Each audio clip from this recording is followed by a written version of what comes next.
له في يوم الاثنين دائما يخفف عنه للسرور بأحمد هو النور الذي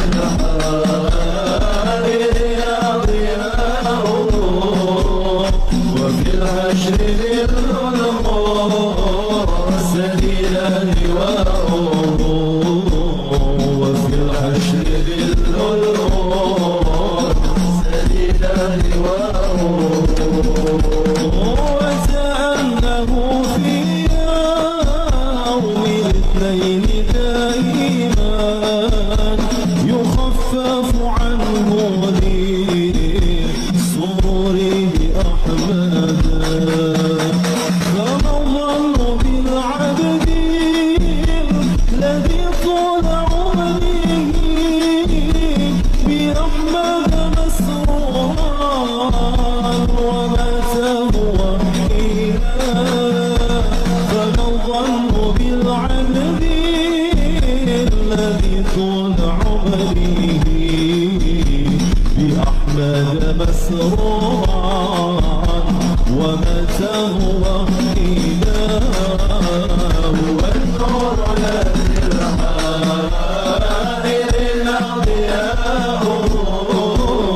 وفي العشر سبيلا لواءه وفي العشر سبيلا لواءه.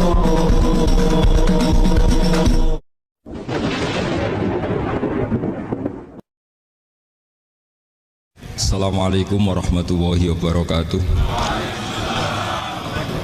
Bismillahirrahmanirrahim. Tabarakalladzi nazzala al-furqana ala 'abdihi liyakuna lil 'alamina nadhira. Allahumma shalli wa sallim ala sayyidina Maulana Muhammad wa ala alihi wa sahbihi asma'in. Amma ba'du.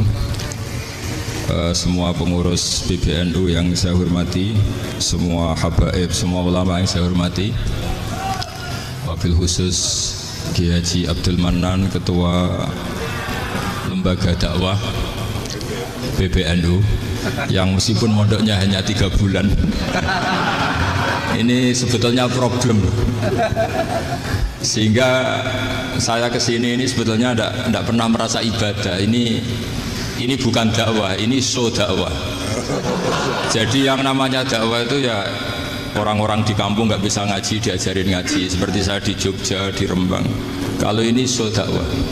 Dan ini agak kesalahan karena mondoknya hanya 3 bulan. Jadi tidak bisa bedakan mana dakwah, mana show dakwah. Ini jelas show itu. Mungkin yang benar-benar dakwah yang sekarang sedang bikin masjid di pedalaman Kalimantan, pedalaman Sulawesi, atau saudara-saudara kita yang di Korea. Saya kemarin di Korea itu dakwah betul. Kalau ini agak-agak tontonan. Ya tapi masih bagus lah melihat wajahnya Habib ulama itu ibadah. Tapi begini ya, yang jelas saya berharap sekali, saya diundang sekali ini saja, jangan diulang.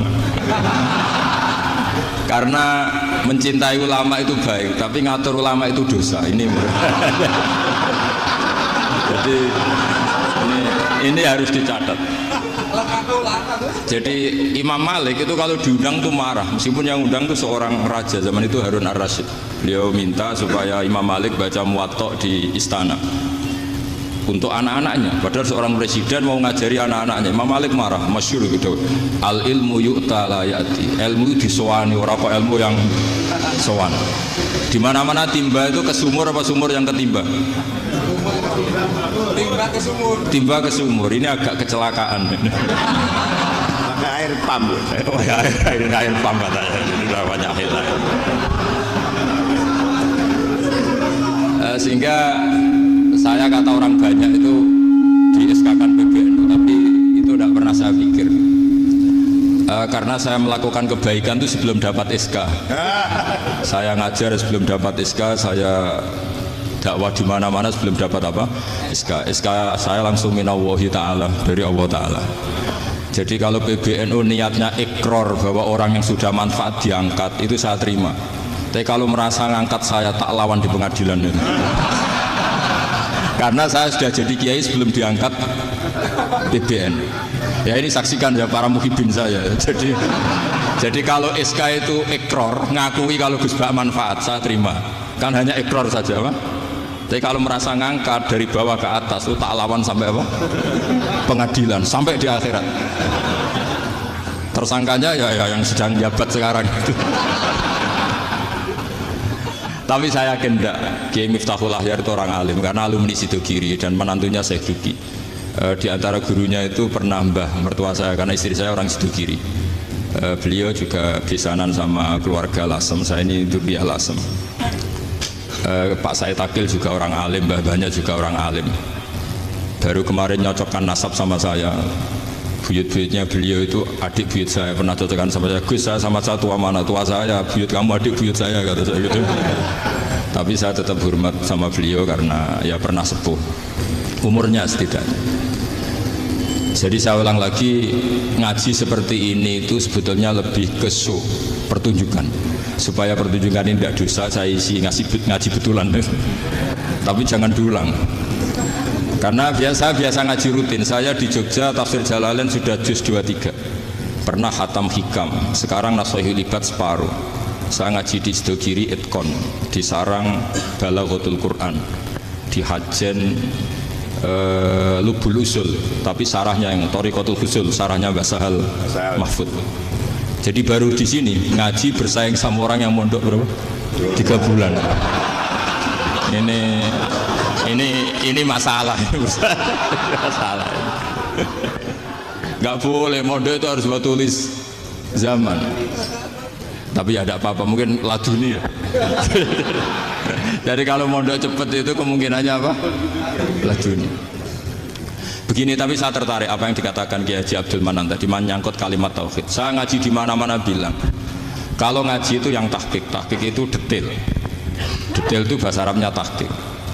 Jadi kita misalnya berpikir secara jernih, orang yang kafir 70 tahun itu pasti menjadi muslim karena melafadzkan la ilaha illallah. Dan itu bi ijma'il ulama. Semua ulama mengatakan demikian. Saya ulang lagi, itu bi ijma'il ulama. Karena mansus di Quran ada ayat qulil ladzina kafaru iyantahu yughfar lahum ma qad salaf. Kalau orang yang kafir 70 tahun bisa dihilangkan kekafirannya hanya dengan kalimat la ilaha illallah Muhammadur Rasulullah. Berarti kalimat ini statusnya apa? Penghilang kekafiran, apa? Penghilang kekafiran. Lalu ada kelompok yang mengatakan gara-gara kalimat la ilaha illallah dan pegang patok nisan itu orang menjadi kafir. Ini kan jadi paradok. Lafat yang kita statuskan sebagai penghilang kekafiran dengan lafat yang sama orang menjadi kafir. Itu nggak ketemu nalar. Mbok nalar paling apapun tetap nggak ketemu. Kecuali tadi ya dalilnya pokoknya ngotot tadi. Itu memang kacau gitu. Tapi alhamdulillah mereka insya Allah ya sadar. Kamu jangan bayangkan mereka tidak sadar terus, berarti kamu doanya jelek. Bisa saja mereka sudah ingin sadar, berhubung digojlok ini terus gak jadi sadar. Jadi jangan-jangan salah kita karena sering gojlok sehingga yang mau sadar jadi tidak apa? Nggak sadar. Saya tadi jam 10 sampai setengah 2 masih ngajar di pondok saya ngajar tafsir. Masih di Rembang sana saya. Terus saya ke Semarang, Delalah Muyassar. Ya mungkin agak-agak keramat, jadi tetap jam 3:4 saya bisa ketemu Habib Umar Hafid. Saya beberapa menit ya diskusi tentang manhaj beliau. Dan kebetulan saya sering belajar kitab beliau sama alumni-alumni Darul Mustafa. Meskipun saya tidak pernah ke sana, tapi saya tahu betul mazhab beliau. Karena al-arwah junudun apa? Mujannada. Begini, saya sering dingetikani Mbah Mun, politik tidak jelas itu bagian dari kejelasan. Ini yang perlu dicatat. Jadi politik tidak jelas itu bagian dari apa? Kejelasan. Misalnya begini, siapa yang mengira Khalid bin Walid yang sangat musuhi Rasulullah, dia panglima orang kafir ketika mengalahkan Rasulullah di perang Uhud, akhirnya Khalid bin Walid masuk apa? Islam. Begitu juga Wahsy, qatilu ahabbin nasi ila Rasulillah, pembunuh Sayyid Hamzah, akhirnya juga masuk Islam. Begitu juga Abu Sufyan, dia pemimpin besar kafir Mekah ketika perang Badar, ketika perang Khandaq. Akhirnya juga Islam dan menjadi mertua Rasulullah Shallallahu Alaihi Wasallam. Dari fakta ini kemudian banyak ulama alim yang ngambil sikap itu ya coro Jawa itu anggang-anggang. Anggang-anggang itu gak tegas, tapi gak tegas dari rumusan ilmu yang detail. Saya ulang lagi, gak tegas tapi dari rumusan ilmu yang apa? Detail. Bisa saja orang yang sekarang kafir suatu saat mukmin atau muslim. Bisa saja yang sekarang sedang fasik suatu saat soleh. Bisa saja yang mondok 3 bulan roh SPB NU. Sementara yang mondok lama kadang GRT. Tapi itu hanya hukum duniawi. Saya yakin yang GRT ini PBNU di akhirat. Karena mondoknya lebih apa? Lama. Itu tak jamin. Saya juga berencana memimpin NU di akhirat saja, bukan di dunia. Makanya saya mohon SK itu berakhir muktamar mendatang. Karena saya sudah kiai sebelum diangkat. Makanya saya ulang-ulang, kalau pengangkatan itu niatnya ikror, saya terima. Tapi kalau niatnya ngangkat, tak gugat di pengadilan. Ini tidak guyon, ini betulan itu. Ya, tapi ini hanya guyon saja. Nah ini penting saya utarakan teori ngaji ya. Ini saya bacakan naskah asli Sayyid Umar Hafid supaya Anda dapat barokah beliau. Karena beliau selain alim allamah, muridnya Habib Salim juga beliau pernah ngaji kutub Sayyid Abdul Qadir Segaf di Jeddah. Juga beliau sering istifadah di beberapa kiai. Ini saya baca teks Arabnya kemudian saya terjemah. Bagi yang tidak setuju pemaknanya bisa gugat karena saya baca Arabnya. Yang nggak setuju pemaknanya bisa gugat, tapi tak jamin kalah karena saya paham betul teksnya maknanya seperti itu. Logikanya tadi ya, ketika Rasulullah ngambil sikap tegas kepada Qatilu Hamzah yaitu Wahsy, dan ketika Rasulullah ngambil sikap tegas pada orang-orang yang mengalahkan beliau di perang Uhud, kaifa yuflihu qaumun fa'alu bi anbiya'ihim hakadha, bagaimana mereka jadi orang benar atau orang yang dapat apa kebahagiaan kalau mereka perlakuannya seperti Nabi seperti ini, yaitu Nabi sujawaju masyhur wa kusirat rubah yaitu Nabi itu wajahnya terluka, gigi serinya tanggal. Orang-orang seperti ini tuh nggak akan bejo kalau orang Jawa, nggak akan falah. Tapi apa yang terjadi? Allah menurunkan ayat laisa laka minal amri syai'un aw yatuba 'alaihim aw yu'adzibahum. Muhammad itu bukan wilayah kamu ngecap orang, menstigmasi orang itu tidak wilayah kamu. Saya bisa saja mengampuni mereka atau menyiksa saya itu atau menyiksa mereka itu wilayah saya, kata Allah. Saya bisa saja mengampuni mereka atau menyiksa mereka itu wilayah saya. Sehingga akhirnya apa? Rasulullah tidak ngambil sikap yang mungkin orang lain mengatakan itu tidak tegas. Tapi itu kearifan. Betul, akhirnya Wahsy malah masuk Islam. Khalid bin Walid panglimanya juga masuk Islam. Dan beberapa orang kafir juga masuk Islam termasuk mimpinihim ketuanya yaitu Abu Sufyan. Ini penting saya utarakan. Makanya ini saya baca pembenaran dari konstruksi pikiran tadi. Nah ini supaya khas. Ini khasnya orang mondok 10 tahun ini. Jadi ini tak baca ini. Nah, biar jelas ini nanti teksnya persis ya, tidak saya rubah. Ini di kitabnya Habib Umar Hafid, namanya itu Taujihun Nabi Limardoti Bari.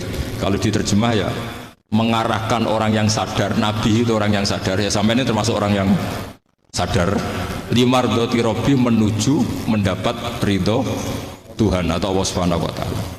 Saya baca teksnya ini di halaman 179. Ini tidak ada yang saya rubah, tidak saya kurangi. Bismillahirrahmanirrahim. Fala budda an nuwattina qulubana ala annana khudamatu ahli hadzal qaul wa yattali Allah min qulubina annana na'taqidu imkaniyata ayyasfa fi ahadina yaumal qiyamati man huwal ana kafirun yuslimu faya'lu sya'nu indal haqqi fayakunu sababan li khalasika fil qiyamah yumkinu dzalik. Jadi kita-kita para dai, para kiai itu adalah khodamatu hadal qaul. Kita ini adalah pelayan alam raya ini yang selalu berharap alam ini akan lebih baik. Orang yang sekarang sedang kafir bisa saja nanti yang nyafaati kamu di akhirat, yaitu mereka masuk Islam lalu Islamnya lebih serius, akhirnya punya hak syafaat. Sementara kamu Islam mulai kecil tapi biasa-biasa saja seperti ini, mulai dulu ngaji terus sama Ki Abdul Manan, nggak pernah yang isi ngaji, itu artinya nggak ada perkembangan. perkembangan. Makanya saya nggak ingin ngaji lagi karena saya ingin perkembangan Anda nanti tukang mengisi, bukan yang diisi. Kalau saya nanti ngaji lagi di sini artinya Anda kalau tetap mendengarkan itu tidak ada perkembangan. Pantas saja semulang Gus Bahak sampean sing ngaji. Sekali-kali ada perkembangan saya ngaji sampean yang mulang itu bagus itu. Meskipun itu perkembangan yang menyesatkan.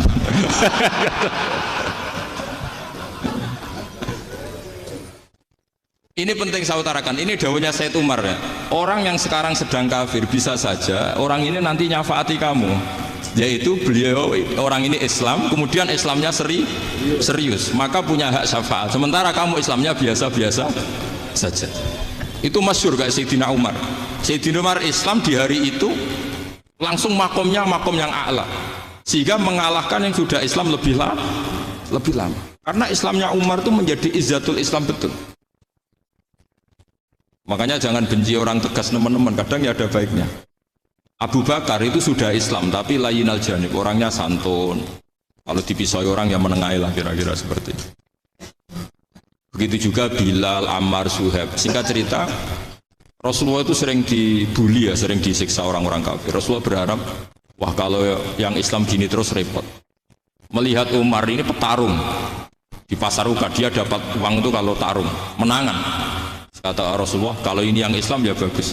Beliau berdoa, Allahumma aizal Islam bi Umar.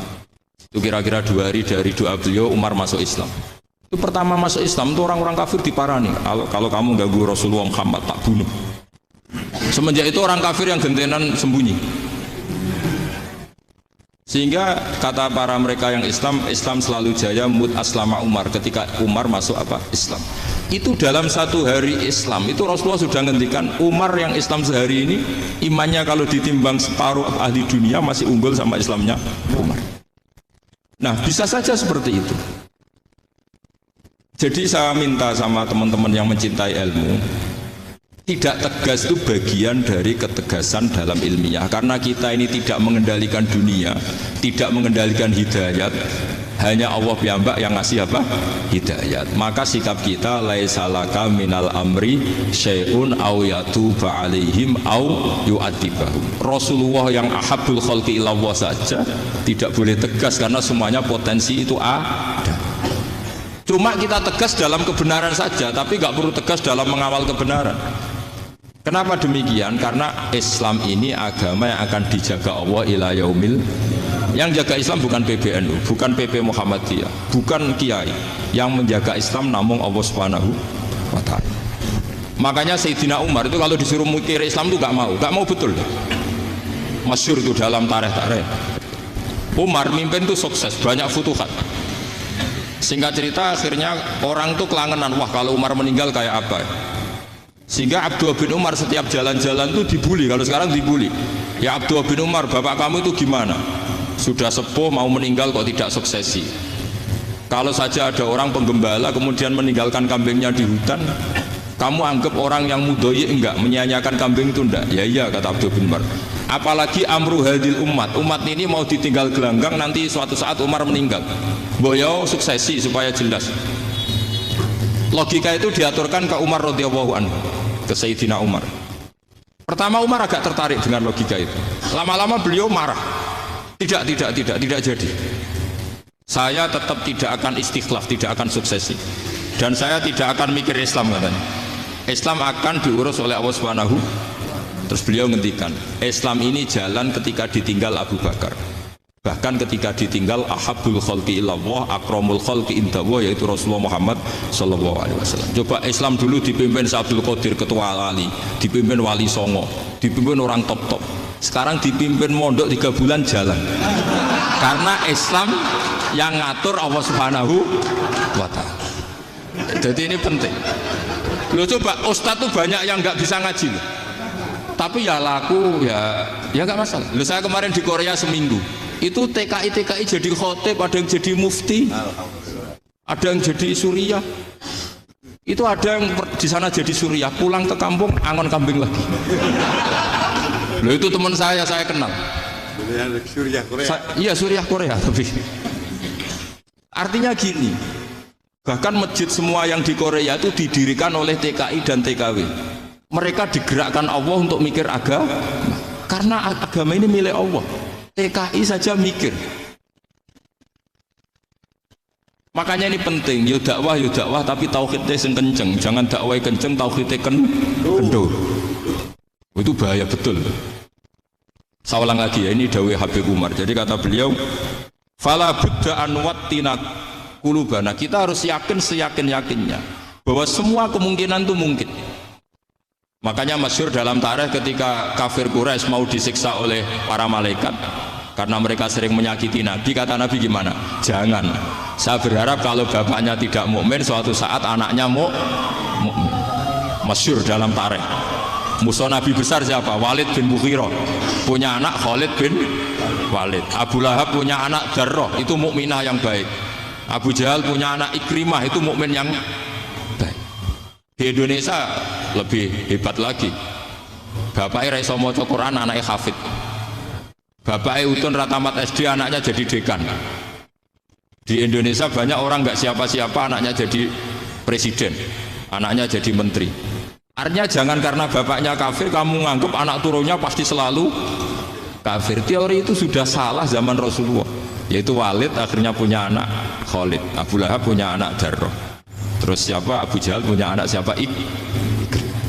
Ini penting saya utarakan karena dakwah kalau terlalu semangat, nanti kalau menghilangkan tauhid bahaya.